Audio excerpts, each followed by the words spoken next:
RBS basic research academy तरफां तव्हां सभिनी खे आउं भली कार चवां थो। फैक्टर एनालिसिस जो ही पंजो पार्ट आहे, जंहिंमें असां जेको फैक्टर एनालिसिस जो जेको आउटपुट असांखे मिलंदो आहे, रिज़ल्ट जेको असांखे मिलंदो आहे, उनखे असां कीअं सम्झे। छो जो हिन फैक्टर एनालिसिस में खोड़ सारा टेबल आहिनि ऐं कुझु ज़रूरी टेबल हूंदा आहिनि ऐं कुझु तव्हांजी जेका बैकग्राउंड इंफॉर्मेशन जे लाइ तव्हांखे उहो आउटपुट मिलंदो आहे, त जेका इंपॉर्टेंट जेका इंफॉर्मेशन उनखे सम्झण जे लाइ। अचो त हिन पूरो जेको आउटपुट आहे इनखे असां सम्झण जी कोशिशि कयूं। हिन में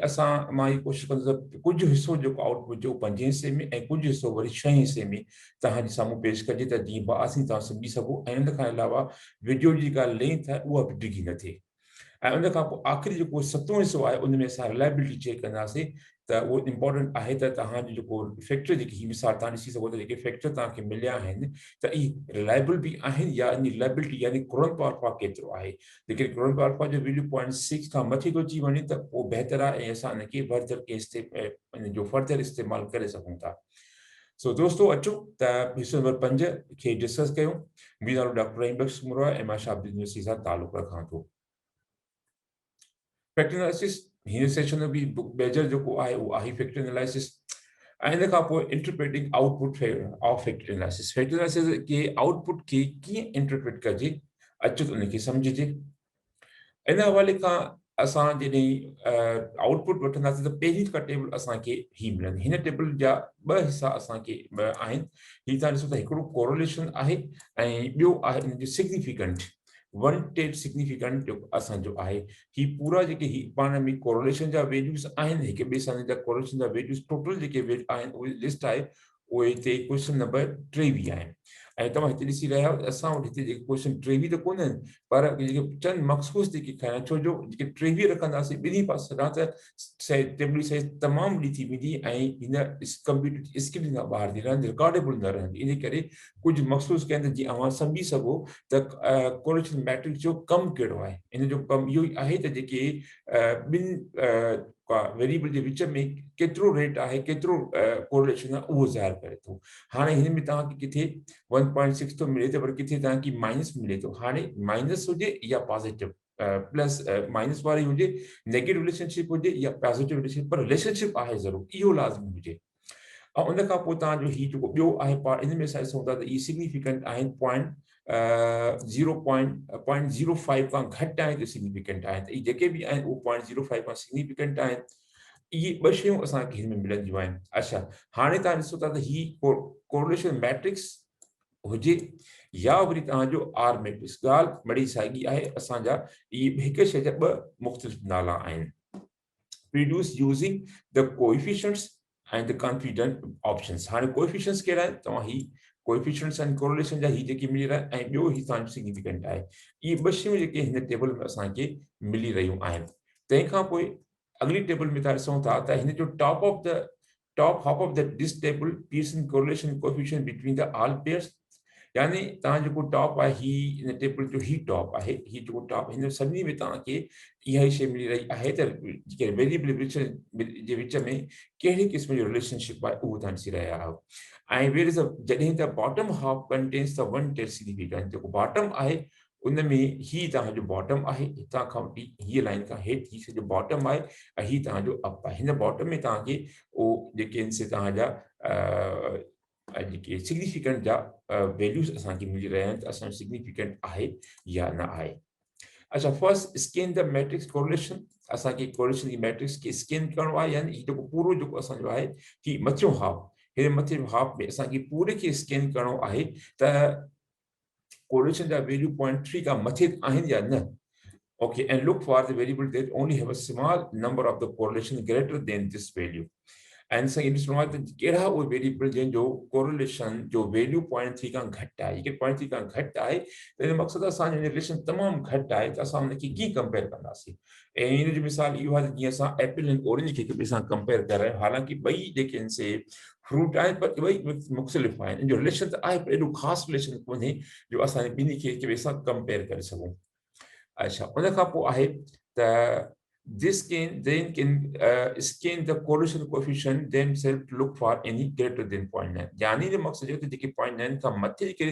रिलेशन कोरिलेशन है बिन वेरिएबल विच में त इहो असांजो जो का मल्टी कोलिनिटी जो कास बणी सके थो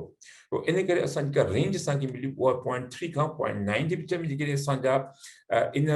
पूरी टेबल में असांजा 0.3 का 0.9 जे विच में रिलेशनशिप आहे त इहो ॾाढो बहितर आहे इन खां मथे इन खां घटि ॿई जेकी ॿ मुख़्तलिफ़ एक्सट्रीम आहिनि ॿ घटि हूंदो त असां ॿ मुख़्तलिफ़ शयुनि खे पाण में रिलेट करे रहिया आहियूं ऐं जेकॾहिं तमामु घणो आहे त इन मक़सदु मल्टी कोलिनिटी जो इशू थी सघे थो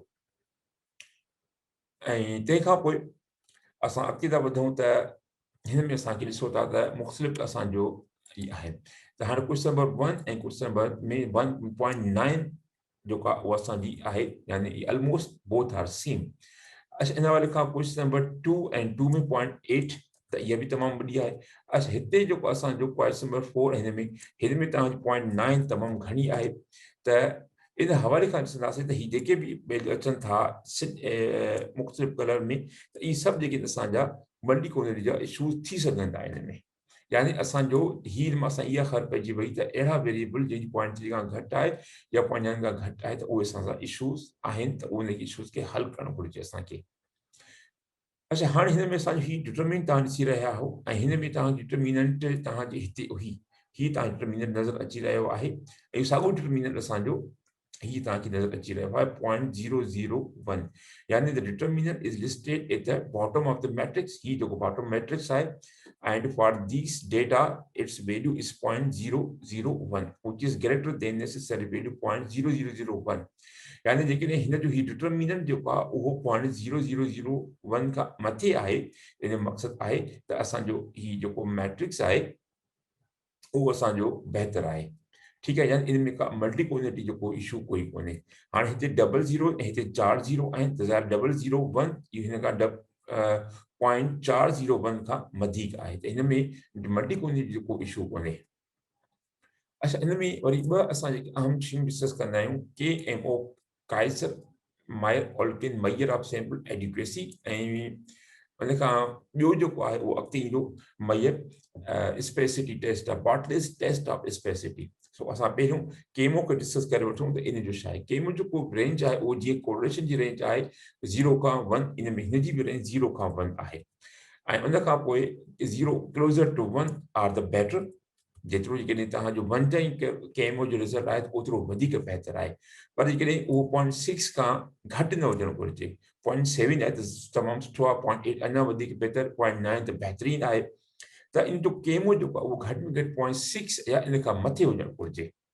ऐं हिते असांजो जेको आहे असांजो काइस यानी 60% घटि में घटि तव्हांजो जेको आहे वेरियंस ज़रूरु हुन में हुजे ऐं हिते असां जेको वैल्यू 0.93 आहे दैट्स मार्वलस ज़बरदस्त आहे ऐं इन सां असां अॻिते कमु करे सघूं था त यानी 0.6 खां मथे आहे त यानी तव्हां जेको सैंपल साइज़ आहे उहा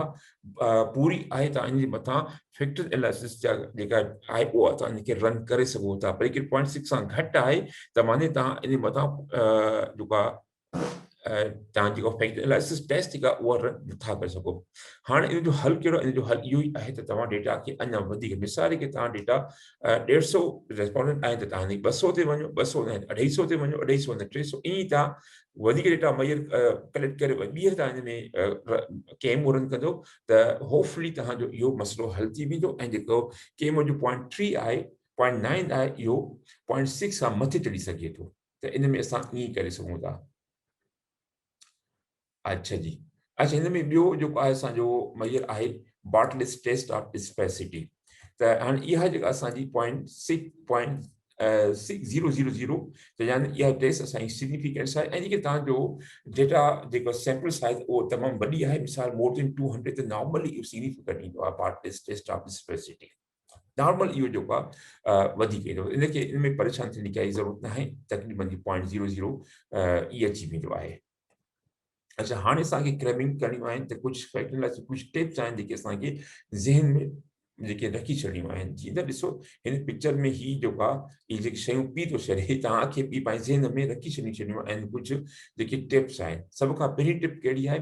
त scan correlation matrix look for the variable they do not correlate जंहिंजो पाण में कोरिलेशनशिप कोन्हे उनखे बि आइडेंटिफाई कयो ऐं जेके हाईली क्वांटिटेड आहिनि जंहिंजो आर इक्वल 0.9 इन खां मथे आहे त ॿिन्ही खे तव्हां आइडेंटिफाई करे रखो, छो जो ॿई जेके आहिनि प्रॉब्लम करे सघनि था। हिकिड़ो सिंगुलरिटी जी प्रॉब्लम करे सघे थो जंहिंजो तमामु घटि रिलेशनशिप या कोरिलेशन जो वैल्यू आहे, या तमामु घणो आहे त उहो असांजो मल्टी कोलिनिटीअ जो इशू पैदा करे सघे थो। यानी ॿियनि लफ़्ज़नि में सम्झो इहे ॿ जुड़वा या ट्विन जेके हिन से आहिनि,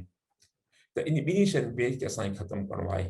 लेकिन असांखे इहो इशू अचे थो, इन जो हल कहिड़ो आहे? इन जो हल कहिड़ो इहो ई आहे त जंहिं वेरिएबल में को रिलेशनशिप आहे ई कोन, या तमामु घणो रिलेशनशिप आहे, त उन मां हिकिड़े वेरिएबल खे तव्हां एक्सक्लूड करे छॾियो एनालिसिस मां, या वरी तव्हां उन वेरिएबल लाइ ॿी डेटा कलेक्ट करे ऐं वरी तव्हां ॿी उन ते कमु कयो त होपफुली तव्हांजो इहो मसइलो हल थी वेंदो। अच्छा, उन खां पोइ ॿी जेका टिप आहे उहा आहे क्लेमिंग जे लाइ factor analysis check the determinant of this matrix bigger than 0.0001, यानी इहो इन खां वधीक आहे त पोइ इन मक़सदु छा आहे त इन में मल्टी कोलिनिटी जो को इशू कोन्हे। लेकिन इन खां घटि आहे 0.0001 खां बि घटि तव्हांजो वैल्यू अनफॉर्चुनेटली अची थो वञे, त पोइ यकीन ॼाणो त तव्हांजे डेटा में मल्टी कोलिनिटी जो प्रॉब्लम आहे। तंहिंखां पोइ बार्टलेस टेस्ट ऐं केमो एंड बार्टलेस टेस्ट जेका आहे उहा उन जा जेके आहे त मिनिमम 0.5 हुजे, ऐं जेकॾहिं 0.5 खां बि घटि थो अची वञे त पोइ तव्हां बहितर आहे तव्हां अञा डेटा वधीक कलेक्ट कयो त इहो तव्हांजो मसइलो हल थी सघे थो। यानी ई क्लेमिंग लाइ 3 पॉइंट्स तव्हां ज़रूरु यादि रखो हमेशह। अच्छा, इन में वरी ॿियूं 2 पॉइंट्स कहिड़ियूं आहिनि? उहो इहो आहे त you should check the KMO statistics static for individual variable by looking at the diagonal anti-image matrix। जो अॻु में anti-image ॾिसी आहे उन खे तव्हां ॾिसंदव त उन में जेके वैल्यूज़ आहिनि उहे 0.5 खां मथे आहिनि त बहितर आहे। ऐं उन खां पोइ ॿियो छा आहे, बार्टलेस टेस्ट जेका मूं अॻु में बि ॻाल्हि कई त उहा यूजली इज़ अ सिग्निफिकेंट, उहो तक़रीबन सिग्निफिकेंट हूंदी आहे तक़रीबन। लेकिन तव्हांजी जेका डेटा आहे उहा 200 आहे, इन खां वधीक सैंपल साइज़ आहे त इहा नॉर्मल अची वेंदी, पर लेकिन नथी अचे त इट्स लाइक ए डिज़ास्टर, इहो तव्हां लाइ को ख़तरनाक थी सघे थो। त नॉर्मल ईअं थींदो कोन्हे, बार्टलेस टेस्ट जेका आहे उहा 0.00001 खां बि घटि अचे, इहो मुमकिन तमामु घटि रेट थींदो आहे। इहो थिए थो त माना तव्हांजे डेटा में को सीरियस इशू आहे। इन लाइ बहितर आहे उहो पूल डेटा खे छॾे करे तव्हां ॿीहर डेटा कलेक्ट करे वठो त इन शइ खां तव्हां बची सघो था। ही त कुझु टिप्स हुया जेके तव्हां क्लेम करे छॾियो त बहितर आहे, तव्हांखे अॻिते हली करे फ़ाइदो। जॾहिं बि तव्हां फैक्टर एनालिसिस रन कंदो त इहे शयूं तव्हांखे यादि हूंदी त तव्हांखे दॿा सां तव्हां पंहिंजे फैक्टर खे सम्झी सघंदो। अच्छा, हाणे असांजो ॿी आहे त टोटल वेरियंस एक्सप्लेन, यानी जेके फैक्टर तव्हांजा निकिता आहिनि इन जो टोटल वेरियंस केतिरो आहे, केतिरो हिसो आहे तव्हांजे फैक्टरनि में। त हाणे जीअं असांजो जेको तरीक़ो हुयो आइगन वैल्यू, हाणे ही जेके आहिनि ही तव्हांजा पूरा कॉम्पोनेंट टे बि आहिनि। तव्हांखे गुज़िरियल वीडियो में तव्हांखे ॾेखारियुमि त जेको असांजो क्वेश्चनियर हुयो ए स्पीसीस एंज़ाइटी खे माहिर करण जो, उन में असांजा टे बि सुवाल हुआ ऐं उहे साॻा ई टे बि सुवाल तव्हांखे हिते नज़र अची रहिया आहिनि।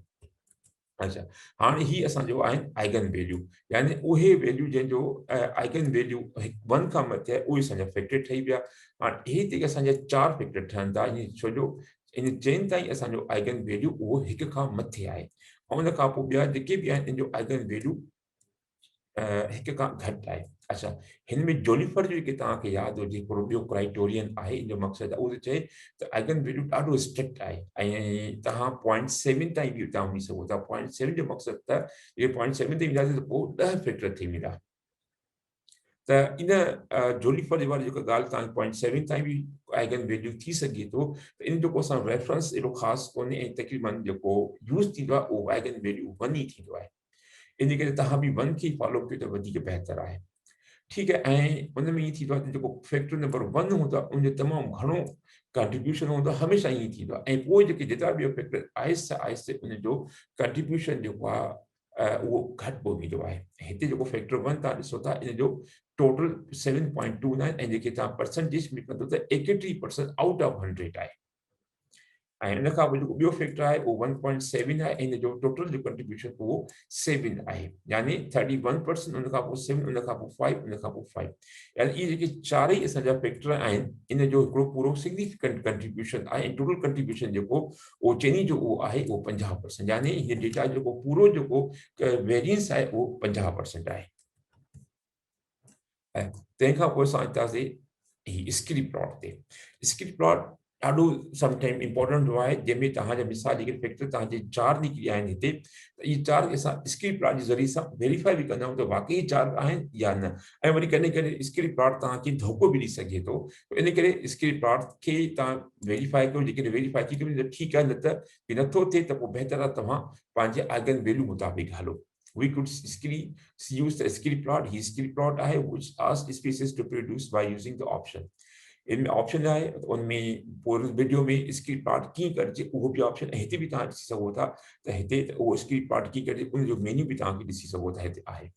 This curve is difficult to interpret because there are the point of inflection at the both 3 and 5. यानी हिन में 5 में आहे ऐं हिते 3 में 2 point of inflection आहिनि जंहिं करे ही थोरो ॾुखियो आहे अंडरस्टैंड करण में त अल्टरनेटिवली तव्हां छा कयो ही बि स्क्रीन प्लॉट आहे जेको तमामु आसान आहे असांजो स्क्रीन प्लॉट जा ही सभु आइगन वैल्यू आहिनि ही 8 आहे 6 ऐं ही असांजो ही हिते जेको असांजो 1 आहे हाणे जीअं असांजो आइगन वैल्यू 1 आहे त असां उते ईंदासीं ही का लाइन आहे असांजो इन लाइन असांजी आइगन वैल्यू 1 आहे यानी इन लाइन ते या इन खां घटि जेके बि आहिनि उहे असांजा फैक्टर असां उनखे कंसीडर कोन कंदा छो जो उनजो आइगन वैल्यू हिक खां घटि आहे अच्छा हाणे असांजा इन में घणा फैक्टर थी सघंदा उहे असांजा 4 फैक्टर थी सघनि था या जेको असां टेबल में ॾिसी आयासीं टोटल वेरियंस एक्सप्लेन में 4 फैक्टर आहिनि हिते बि असांजा 4 फैक्टर आहिनि ऐं त असांजो हाणे स्क्रीन प्लॉट शो थो करे इनखे वेरीफाई थो करे त वाकई असांजा 4 फैक्टर ठीकु आहिनि अच्छा उन में तव्हां हिकिड़ी ॿी शइ तव्हां नोट कयो जेकी हिते बि तव्हां ॾिसी रहियो आहे त हिन में जेको सभ खां वॾो जेको आहे पहिरियों कंट्रीब्यूशन उहो पहिरें फैक्टर जो आहे त पहिरीं फैक्टर ॾिसो केॾी वॾी लाइन आहे उन खां पोइ ॿिए फैक्टर जो ही कंट्रीब्यूशन आहे टे फैक्टर जो ही कंट्रीब्यूशन चौथे फैक्टर जो ही कंट्रीब्यूशन आहे त हमेशह ई थींदो आहे त स्क्रीन प्लॉट में या टोटल वेरियंस जेको आहे उनमें सभ खां वॾो जो कंट्रीब्यूशन उहो पहिरें फैक्टर जो हूंदो आहे त हाणे हिन स्क्रीन प्लॉट बासानी तव्हांखे सम्झी वियासीं त असांजो आइगन वैल्यू 1 ते तव्हां लकीर करे छॾियो खां जेके मथे आहिनि हिते ई लकीर निकितल आहे त उहो तव्हांजा फैक्टर आहिनि न आहिनि बसि ॻाल्हि ख़तमु बिल्कुलु अच्छा ही आहिनि कम्युनिटीज़ हिन जो बि ॾाढो इंपॉर्टेंट आहे कम्युनिटीज़ छा आहे this is the proportion of the each variable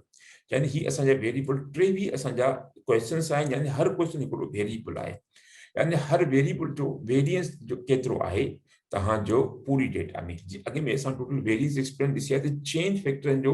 असांजो जेको टोटल 50% आहे हिते वरी असांखे जेको हर हिक जो वेरियंस असांखे धार मिलियो आहे इनिशियल असां कंसीडर कंदा आहियूं त हर हिक जो 100% जेको आहे उहो तव्हांजो वेरियंस या कंट्रीब्यूशन आहे ऐं जॾहिं एक्सट्रेट कयोसीं त यानी असांजे जेके फैक्टर एक्सट्रेट कयासीं त उन खां पोइ असांखे हर हिक जो ही असांखे मिले थो त कंहिंजो 40% आहे कंहिंजो 50% आहे या वरी कंहिंजो 60% आहे ई मुख़्तलिफ़ जेके तव्हांखे मिली रहिया आहिनि इहे हर हिक जो कंट्रीब्यूशन आहे अच्छा हिन में वरी असांजी कम्युनिटी में असां कंसीडर कंदा आहियूं घटि में घटि 3.3% खां मथे जो कंट्रीब्यूशन आहे असां हुनखे कंसीडर कंदा आहियूं ऐं ॿिए खे असां कंसीडर कोन कंदा आहियूं छो जो जॾहिं असां हिनखे रोटेट कंदासीं त जेके 0.3 खां घटि आहिनि उहे ऑटोमेटिकली एक्सक्लूड थी वेंदा अच्छा हाणे इहो थींदो आहे त ही आहे कॉम्पोनेंट मैट्रिक्स अच्छा ही जो कॉम्पोनेंट मैट्रिक्स आहे इहो रोटेटेड कॉम्पोनेंट यानी रोटेशन खां अॻु में असांखे कॉम्पोनेंट मैट्रिक्स मिलियो आहे ऐं इन खां पोइ असांखे ॿियो ईंदो जेको रोटेटेड कॉम्पोनेंट मैट्रिक्स हूंदो हाणे हिन में छा थींदो आहे त this matrix contain the loadings of each variable on each factor हर हिकु वेरिएबल जी मुख़्तलिफ़ फैक्टर ते लोडिंग्स आहिनि by default is display all the loadings however we requested our loading 0.3 यानी सभिनी जो हूंअं त बाय डिफॉल्ट कंदो आहे हर हिकु टेवीह वेरिएबल जा ई तव्हांखे लोड करे ॾींदो पर गुज़र वीडियो में तव्हां ॾिठो हूंदो त असां जेको ऑप्शन ॾिठो ऐं हिते बि ऑप्शन नज़र तव्हांखे अची रहियो आहे त इन में 0.3 असांजी ॾिनो हुओसीं त उन 0.3 खां जेके बि वैल्यूज़ आहिनि उहे सप्रेस थी विया आहिनि उहे ज़ाहिर कोन उन जॻह ते उहे ब्लैंक नज़र अची रहिया आहिनि त यानी 0.3 खां जेके बि असांजे घटि आहिनि उहे नज़र कोन ऐं 0.3 खां मथे बि आहिनि जेके बि उहे तव्हां ॾिसी सघो था अच्छा हाणे हिन में तव्हां हिकिड़ो इशू अचे थो उहो इशू कहिड़ो आहे this matter is not particular important हीअ असांजी इंपॉर्टेंट न आहे पर असांखे सम्झ लाइ इहो अची सघे थो त असांजो जेके फैक्टर कीअं तरीक़े सां चवंदा छो जो असां इहो पहिरियां प्री रिट्यूशन असांजी मैट्रिक्स आहे ऐं असां हिनखे असां रिपोर्ट बि कोन कंदा आहियूं पंहिंजे रिसर्च पेपर में ही असांजी अंडरस्टैंडिंग जे लाइ ऐं हिन में तव्हां ॾिसो था most variable loaded highly on the first factor जेके आहिनि तव्हां ॾिसो था पहिरें फैक्टर ते तक़रीबन घणा फैक्टर असांजा लोड थियल आहिनि इन करे ही असांजो जेको आहे इहो कंहिं कम जो कोन्हे असांखे रिपोर्ट बसि जस्ट अंडरस्टैंडिंग लाइ हाणे असांजे लाइ कम जी कहिड़ी शइ आहे उहा आहे असांजी रोटेशन वारी हाणे असांजो अची वियो जॾहिं असां हिनखे रोटेट कयोसीं त असांखे हिकिड़ो क्लियर पैटर्न मिली वियो असांजो 23 सवालनि जो त ऐं हर सवाल पंहिंजे पंहिंजे फैक्टर ते सही तरीक़े सां लोड थियल आहे ऐं असांजो फैक्टर एनालिसिस रन करण जो बुनियादी मक़सदु इहो हूंदो आहे त असांखे हिकिड़ो प्रॉपर रोटेटेड कंपोजिट मैट्रिक्स मिले जंहिंमें असांजा जेके वेरिएबल आहिनि उहे पंहिंजी पंहिंजी जॻह ते प्रॉपर तरीक़े सां लोड थी वञनि ऐं हिते तव्हां ॾिसो था उहो बिल्कुलु हिकिड़ो क्लीन पैटर्न असांखे मिली रहियो आहे ऐं हीअ जेका टेबल आहे असां हिन टेबल खे रिपोर्ट बि कंदा आहियूं पंहिंजे रिसर्च पेपर में छो जो हीअ असांजो रोटेशन खां पोइ आहे हाँ रोटेशन जो कहिड़ो मेथड तव्हां इस्तेमालु कयो प्रोमेक्स कयो वेरीमैक्स कयो क्वार्टीमैक्स कयो उहो त बाद जो मसइलो आहे पर अहिड़ो क़िस्म जो असांखे अचणु घुरिजे हाणे तव्हां हिन में ॾिसो था त हीअ डिटेल आहे एक्सट्रेशन मेथड असां कहिड़ो कयोसीं प्रिंसिपल कंपोनेंट पीसीए ऐं कुझु शुरू जी वीडियो में तव्हां ॾिसी आयो त पीसीए आहे मैक्सिमम लाइक्लीहुड आहे ऐं 6-7 आहिनि जेके एक्सट्रेशन मेथड्स आहिनि ऐं तक़रीबन जेको 99% माण्हू पीसीए यूज़ कंदा आहिनि ऐं इन जे करे ही तव्हां बाय डिफॉल्ट बि उन पीसीए अची वेंदो आहे अच्छा हाणे एक्सट्रेशन मेथड रोटेशन मेथड कहिड़ो आहे असां हिन में वेरीमैक्स विद काइज़र जेको आहे असांजो वेरीमैक्स रोटेशन मेथड यूज़ कयोसीं जंहिंजे ज़रिए असांखे ही क्लियर पैटर्न मिलियो ऐं उन में काइज़र नॉर्मलाइज़ेशन यानी काइज़र वारो जेको आहे त आइगन वैल्यू 1 उहो असां हिन में यूज़ कयोसीं अच्छा all variable loaded highly on the respective factor हर हिकु पंहिंजे पंहिंजे फैक्टर ते अची वियो आहे हाणे तव्हां ॾिसो था त कुझु फैक्टर जेकी मिसाल ही 15 आहे इहो किथे बि लोड न इन जो वैल्यू गुम आहे अच्छा ऐं उन खां पोइ ही ॿ कॉलम ही बि ब्लैंक आहिनि इन खां पोइ ही आख़िरी हिकिड़ो कॉलम जेको ही बि ब्लैंक आहे यानी 23 मां असांजा 4 जेके उहे ख़तम थी चुका आहिनि यानी 19 जो असांखे रिज़ल्ट मिलियो ठीकु आहे हाणे 4 छो विया छो जो ईएफए में अक्सर असांजो एक्सप्लोरेटरी जेको आहे उहो असांजी टेक्निक आहे जंहिंमें असांजा कुझु आइटम डिलीट थी वेंदा आहिनि ऐं जॾहिं तव्हां सीएफए में ईंदो त अञा सीएफए में शायदि अञा वधीक जेके से आइटम डिलीट थियनि हिन वक़्तु तव्हांखे 23 मां 19 मिली विया सीपीयू अञा घटि थी सघे थो 19 मां 15 तव्हांखे टोटल मिलनि हाणे मसइलो आहे त जेके अॻु में असां डिस्कस कयोसीं असां 0.3 वारो हिते उहा टेबल साॻी ॾिसी रहो त हिन 0.3 खां जेके वैल्यू उन्हनि सां ख़तमु करे छॾिया छो जो उहो हुननि जी क्वालिटी न हुई इन करे इहे वेरिएबल असांजा डिलीट थी चुका आहिनि ऐं हिते ऑर्थोगोनल जेको रोटेशन उहो वेरीमैक्स आहे जेका असां यूज़ कयोसीं अच्छा तंहिंखां पोइ असां आयासीं त ऑर्थोगोनल असांखे रोटेशन वेरीमैक्स सां अप्लाई कयोसीं त असांखे अहिड़ी क़िस्म जी टेबल मिलियूं ऐं ही जेकी असांजूं आहिनि लेबल यानी जेके बि सुवाल आहिनि जेके पोइ में उहे सुवालनि जी लेबल आहे अच्छा हाणे तव्हां ॾिसो था जेकी सभु जेके आहिनि ही असांजी क्रॉस लोडिंग्स आहिनि यानी क्रॉस लोडिंग जो मक़सदु आहे त हिकिड़ो सुवाल जेको आहे हिक खां वधीक जॻह ते जेको आहे उहो लोड थियल आहे ही क्रॉस लोडिंग आहिनि ऐं तव्हां ॾिसो था हिन जो वैल्यू 0.3 हाणे हिन में तव्हांखे को बि वैल्यू 3 खां 0.3 खां घटि कोन मिलंदो छो जेके बि 0.3 खां वैल्यू घटि आहे उहे ऑलरेडी सप्रेस थी चुका आहिनि असांजा अच्छा 0.3 खां घटि छो ईंदा आहिनि उनजो मक़सदु आहे उन जेको रिलेशनशिप आहे ॿी वेरिएबल सां